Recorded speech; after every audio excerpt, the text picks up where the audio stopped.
Hello students, आज हम शुरू करेंगे एक्सरसाइज 3.2 क्वेश्चन नंबर 4। देखिए, जैसे कि हमने कल क्वेश्चन नंबर 3 के अंदर किया था कंसिस्टेंट और इनकंसिस्टेंट की, कि हमें दो इक्वेशन गिवन थे, उन इक्वेशंस के सॉल्यूशन के बारे में बताना था कि इनके जो सॉल्यूशन है वो कंसिस्टेंट है या इनकंसिस्टेंट। सेम उसी तरीके से ये कह रहा है कि which of the following pair of linear equation are consistent और इनकंसिस्टेंट। इसके कहने का मतलब है कि नीचे जो पेयर ऑफ लीनियर इक्वेशन दे रखी, इनमें से आपको बताना है कि कौन सा कंसिस्टेंट है और कौन सी इनकंसिस्टेंट है। उसके बाद इसमें उससे आगे कुछ और कह रहा है कि इफ कंसिस्टेंट, अगर वो कंसिस्टेंट आते हैं, ऑब्टेन द सॉल्यूशन ग्राफिकली, तो उनके जो सॉल्यूशन है वो ग्राफिकली मेथड से फाइंड आउट करने हैं। तो सबसे पहले हम इसके फर्स्ट पार्ट को लेकर के चलते हैं। इसके अंदर 4 पार्ट है। फर्स्ट पार्ट में 2 इक्वेशन हमें दे रखे। पहली इक्वेशन है x plus y is equal to 5। दूसरी इक्वेशन है 2x plus 2y is equal to 10। देखिए, जब हम कंसिस्टेंट और इनकंसिस्टेंट चेक करेंगे तो वो चेक करने के लिए हम दोनों इक्वेशंस को कंपेयर करके a1 b1 c1 और a2 b2 c2 find out करेंगे। तो हमें इक्वेशंस को कंपेयर करने के लिए इनकी जो राइट हैंड साइड है उसको 0 बनाना होगा। तो राइट हैंड साइड को 0 बनाने के लिए राइट हैंड साइड में जो भी टर्म है उसको हम लेफ्ट हैंड साइड में लेंगे। जैसे कि x प्लस वाई, प्लस का 5 अगर इस साइड आएगा तो माइनस का इज इक्वल टू 0 हो जाएगा। 2x प्लस 2y, प्लस का 10 अगर इस साइड आएगा तो माइनस का इज इक्वल टू 0। देखिए, पहली जो इक्वेशन है उसको कंपेयर करें। Comparing the given equation by a1x plus b1y plus c1 is equal to 0। और दूसरी इक्वेशन को कंपेयर करेंगे, comparing the given equation by a2x plus b2y plus c2 is equal to 0। और यहाँ से a1 b1 c1 और a2 b2 c2 find out करेंगे। तो बताइए a1 कितना होगा। a1 का मतलब जो पहली इक्वेशन में जो x का कोफिशिएंट है ना वो a1 होगा। तो मीन्स पहली इक्वेशन में x का कोफिशिएंट का मतलब x के आगे जो नंबर आ रहा है वो, तो पहली इक्वेशन में x के आगे कोई भी नंबर नहीं है। जहां कोई भी नंबर नहीं है वहां x का कोफिशिएंट इट मींस 1। b1 का मतलब पहली इक्वेशन में जो y का कोफिशिएंट है वो, तो ये भी 1 है। c1 का मतलब पहली इक्वेशन में जो कांस्टेंट टर्म हो ये -1। ऐसे दूसरी इक्वेशन से a2 2, दूसरी इक्वेशन में जो x का कोफिशिएंट है वो a2 होगा, और दूसरी इक्वेशन में जो y का कोफिशिएंट है वो b2 होगा, और दूसरी इक्वेशन में जो भी कांस्टेंट टर्म है वो c2 होगा।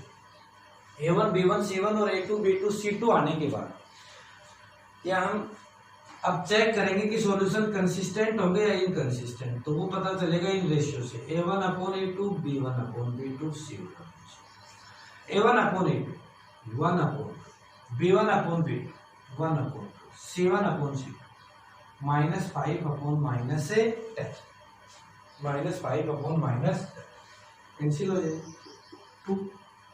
देखिए, पहला आया 1 अपॉन 2 1 अपॉन 2 1, शायद तीनों ही रेशियो इक्वल आ रहे हैं। Therefore a1 upon a2 is equal to b1 upon b2 is equal to c1 upon c2। It means अगर तीनों ही रेशियो इक्वल है तो इन इक्वेशंस की जो लाइन है वो कोइंसिडेंट लाइन होगी, मैनी सॉल्यूशन होंगे, और जो मैनी सॉल्यूशन होते हैं वो कंसिस्टेंट होते हैं,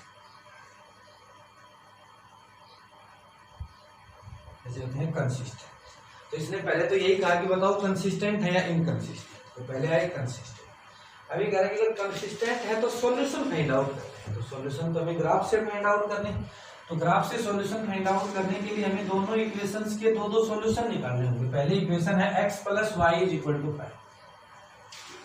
सॉल्यूशन निकालेंगे तो एक वेरिएबल को लेफ्ट हैंड साइड में रखेंगे, दूसरे वेरिएबल और कांस्टेंट टर्म दोनों को राइट हैंड साइड में रखेंगे। तो कांस्टेंट टर्म तो पहले से ही राइट हैंड साइड में, y उस साइड जाएगा तो माइनस का हो जाएगा। Put y is equal to 1, x is equal to 5 minus 1, put y is equal to 2, x is equal to 5 minus 2 is equal to 3। तो x इज इक्वल टू कितना आ गया 3। ये इसके जो सॉल्यूशन है उसको हम एक टेबल के अंदर रिप्रेजेंट करें।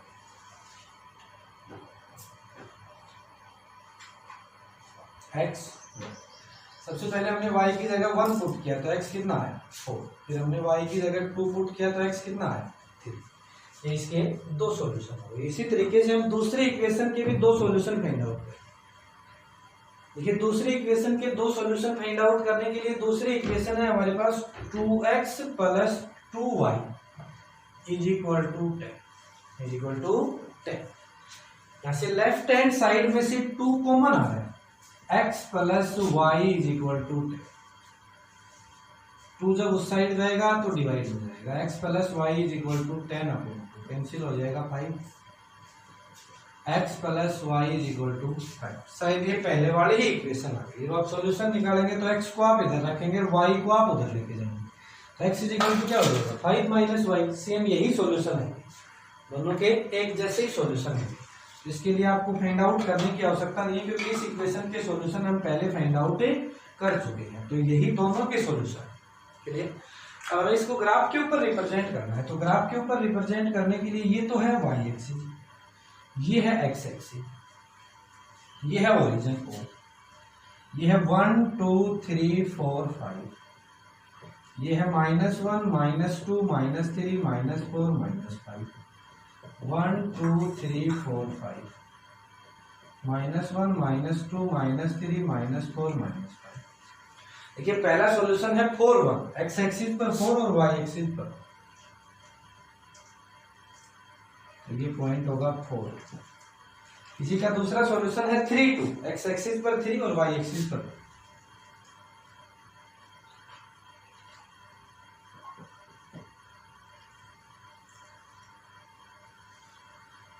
ये एक स्ट्रेट लाइन, लेकिन यहाँ हम दो इक्वेशंस को रिप्रेजेंट कर रहे हैं, तो रूल के अकॉर्डिंग तो हमारे पास दो स्ट्रेट लाइन आनी चाहिए, लेकिन हमारे पास तो केवल एक ही स्ट्रेट लाइन आई है। देखिए ग्राफिकली मेथड के अंदर जो हमने 3 कंडीशन बताई थी, उसमें दूसरी जो कंडीशन थी वो कोइंसिडेंट लाइन की थी। कोइंसिडेंट का मतलब दोनों लाइनें एक ही लाइन के ऊपर हो। जैसे मान लीजिए पहली लाइन ये है, तो दूसरी जो लाइन है वो या तो इसके ऊपर हो, या इससे आगे हो, या इससे पीछे हो। तो सेम वही कंडीशन इनकी बन रही थी, क्योंकि ये जो कंडीशन बनती है जहाँ तीनों रेशियो इक्वल आते हैं, ऐसी कंडीशन में जो लाइनें होती हैं वो कोइंसिडेंट लाइन होती है। तो इट मींस दोनों इक्वेशंस की जो लाइन है ना वो एक ही लाइन है, तो आप इसी के ऊपर दोनों इक्वेशंस को लिख देंगे, x plus y is equal to 5। दूसरा इधर लिख देंगे 2x plus 2y is equal to 10। चलिए अब अगर वो पूछता है कि इसके कोई एक या दो सॉल्यूशन बताओ, तो इनमें से किसी भी पॉइंट को आप सॉल्यूशन मान सकते हैं। आप ये लिख देंगे इस पॉइंट के कोऑर्डिनेट जो 4 1 है, 4 1 दोनों का सॉल्यूशन है, 3 2 है वो भी दोनों का सॉल्यूशन है। दूसरा इस लाइन के ऊपर जितने भी पॉइंट है ना वो सारे के सारे पॉइंट ही दोनों इक्वेशंस के सॉल्यूशन, क्योंकि कोइंसिडेंट लाइन का मतलब मैनी सॉल्यूशन होंगे, मैनी का मतलब बहुत ज्यादा सॉल्यूशन होंगे, इनफाइनाइट नंबर ऑफ सॉल्यूशन होंगे, आप कितने भी सॉल्यूशन फाइंड आउट कर सकते हैं। तो इसलिए कोई एक या दो सॉल्यूशन बताना हो तो आप 4 1 भी इन दोनों का सॉल्यूशन है, 3 2 भी इन दोनों का सॉल्यूशन है। ऐसे ही इधर या आगे या पीछे जितने भी लाइन के ऊपर जो पॉइंट आ रहे हैं सभी पॉइंट हैं वो दोनों लाइनों के सॉल्यूशन। अब देखिए इसका सेकंड पार्ट है। सेकंड पार्ट में जो इक्वेशन आपको गिवन है, फर्स्ट जो इक्वेशन है वो इक्वेशन है x minus y is equal to 8। दूसरी जो इक्वेशन है वो है 3x minus 3y is equal to 6।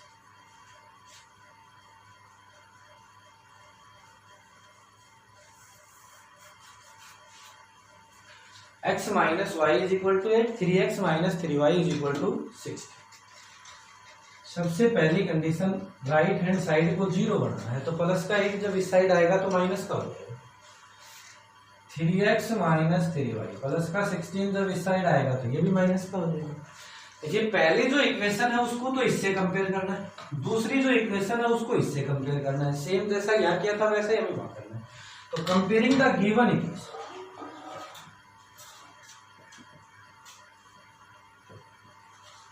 By a1x plus b1y plus c1 is equal to 0, और दूसरे में comparing the given equation by a2x plus b2y plus c2 is equal to 0। ये शायद हम क्वेश्चन नंबर सेकंड से compare करते आ रहे हैं, तो हम आसानी से कंपेयर कर सकते हैं। यहाँ से a1 b1 c1 a2 b2 c2 find out कर सकते हैं। a1 क्या होगा, b1 minus 1, c1 minus 8, a2 3, b2 minus 3, c2 minus. Clear. अब पहले आपको चेक करना है कि सॉल्यूशन कंसिस्टेंट है या इनकंसिस्टेंट, तो वो चेक करने के लिए आप रेशियो से चेक करें, A1/A2, B1/B2, C1/C2, A1/A1, 1/3, B1/B2, -1/-3, C1/C2, -8/-16, minus से माइनस कैंसिल, इस माइनस से ये माइनस कैंसिल, ये कैंसिल हो जाएगा 2।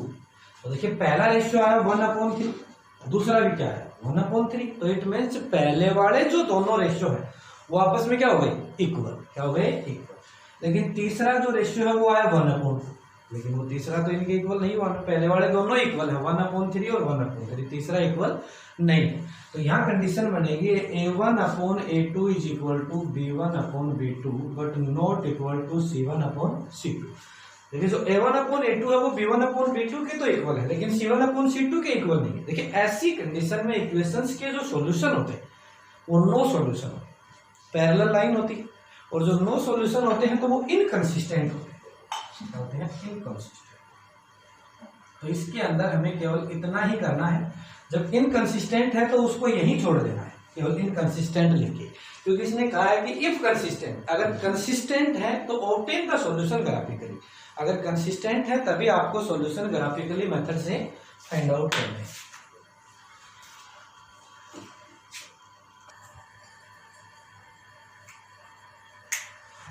Next third part, 2x + y - 6 = 0, 4x - 2y - 4 = 0।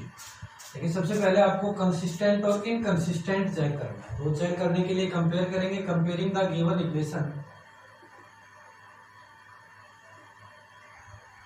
Bye A1x + B1y + C1 = 0, और दूसरे इक्वेशन को कंपेयर करेंगे, comparing the given equation by A2x + B2y + C2 = A1 2, B1 1, C1 -6, A2 4, B2 -2, C2 -। देखिए सबसे पहले चेक करेंगे कि कंसिस्टेंट है या नहीं है, तो A1/A2, B1/B2 और C1/C2, ये रेशियो को कंपेयर करेंगे। A1/A2 2/4, B1/B2 1/-2, देखिए कैंसिल हो जाएगा 2, पहला आएगा 1/2, लेकिन दूसरा आएगा -1/2। क्या 1/2 -1/2 के इक्वल होता है? नहीं होता, एक प्लस का एक माइनस का है, तो therefore A1/A2 is not equal to B1/B2। देखिए अगर A1/A2 B1/B2 के इक्वल नहीं है, इट मीन्स इन इक्वेशंस की जो लाइन होगी वो इंटरसेक्टिंग होगी, यूनिक सॉल्यूशन होगी और कंसिस्टेंट। कैसे होंगे? कंसिस्टेंट। क्लियर? ये दूसरा अगर कंसिस्टेंट है तो ग्राफिकली मेथड से सॉल्यूशन फाइंड आउट करने हैं, तो सॉल्यूशन फाइंड आउट करने के लिए हमें यहाँ से पहले इक्वेशन के दो अलग से सॉल्यूशन निकालने होंगे। 2x + y - 6 = 0, जैसे हम पहले करते हैं। हम y को इधर रखेंगे, 6 उस साइड जाएगा प्लस का हो जाएगा, 2x उस साइड जाएगा तो माइनस का हो जाएगा। राइट हैंड साइड में x है, x की जगह पुट करेंगे, put x = 2, y = 6 - 4 = put x = 3, y = 6 - 6 = 0। देखिए इसके लिए एक टेबल बनाएंगे, टेबल के अंदर दोनों सॉल्यूशन।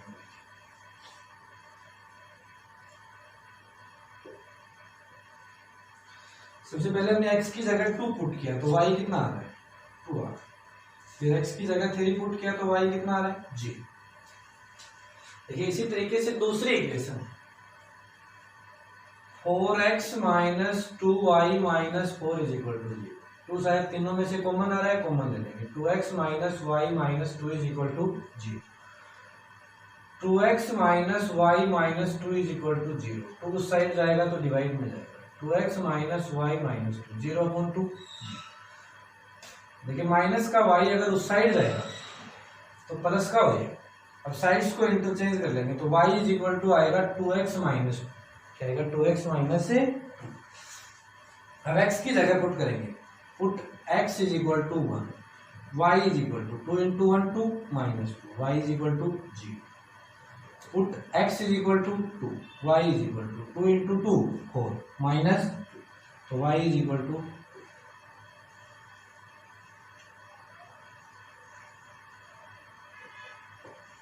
x और y। देखिए सबसे पहले आपने x की जगह 1 पुट किया, y कितना है 0। फिर आपने x की जगह क्या पुट किया 2, y भी कितना है। क्लियर।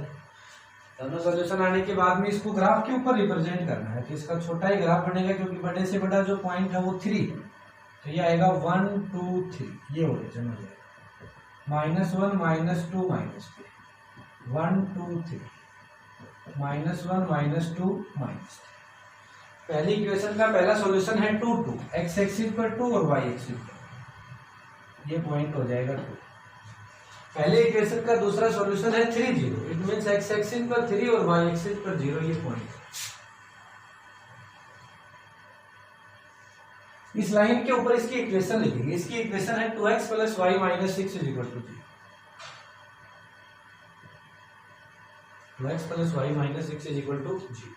देखिए दूसरी इक्वेशन का पहला सॉल्यूशन है 1 0, तो ये होगा 1 0।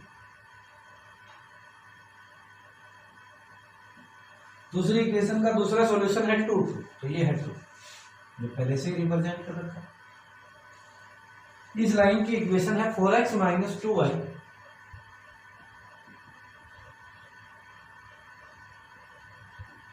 -4 = 0। देखिए जो लाइन है वो इंटरसेक्टिंग लाइन है, तो जिस भी पॉइंट के ऊपर इंटरसेक्ट कर रही है ना, वही पॉइंट इन दोनों का सॉल्यूशन है। तो किस पॉइंट पर कर रही है 2 2 पर, तो इनका जो सॉल्यूशन है वो है 2 2। 2 2 का मतलब x = भी 2 और y = भी 2, ये इन दोनों इक्वेशंस का सॉल्यूशन। ये इसका फोर्थ और last part.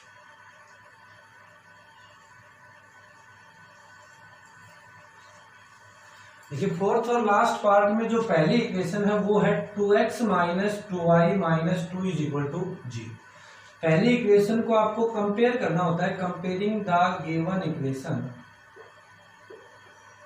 Bye a1x + b1y + c1 = 0। a1 = 2, b1 = -2, c1 = -2। दूसरी इक्वेशन है 4x - 4y -5 = 0। इस इक्वेशन को कंपेयर करना होगा a2x + b2y + c2 = 0। तो comparing the given equation by a2x + b2y + c2 = 0। देखिए जैसा हमने पहले कंपेयर किया था सेम उसी तरीके से कंपेयर करना है। x का जो कोफिशिएंट है दूसरी में वो a2 होगा, कितना है 4। y का जो कोफिशिएंट है वो b2 होगा, कितना है -4। जो भी कांस्टेंट टर्म है वो c2 होगी, कितनी है -5। अब आपको रेशियो से चेक करना है कि कंसिस्टेंट है या नहीं है। a1/a2, b1/b2, c1/c2। देखिए a1/a2 कितना है, a1 2, a2 4, b1 -2, b2 -4, c1 -2, c2 -2। ये कैंसिल हो जाएगा 2, ये भी कैंसिल हो जाएगा 2। तो ये रेशियो आएगा 1/2 पहला, तो दूसरा भी 1/2 और तीसरा आएगा 2/2। इट मीन्स पहले वाले जो दोनों रेशियो वो तो इक्वल है, लेकिन तीसरा रेशियो इक्वल नहीं है। a1/a2 = b1/b2 but not equal to c1/c2। देखिए अगर a1/a2 b1/b2 के इक्वल है बट c1/c2 के इक्वल नहीं है, ऐसी कंडीशन में इन इक्वेशंस की जो लाइन होगी वो पैरेलल लाइन होगी, इनकंसिस्टेंट सॉल्यूशन होंगे और नो सॉल्यूशन। तो कैसे है सॉल्यूशन इनकंसिस्टेंट। देखिए अगर सॉल्यूशन इनकंसिस्टेंट है तो हमें इससे आगे इसको सॉल्व नहीं करना। चला बनाते हैं।